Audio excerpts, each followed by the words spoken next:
时间来到5月中，我家后院的南方高丛蓝莓结满了果子，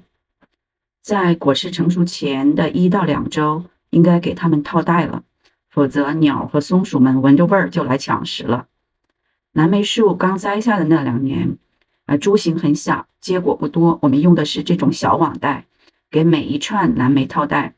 但是10多年后，用小网袋的工作量太大了，我们改用了这种下面有抽绳的大网袋，效果不错。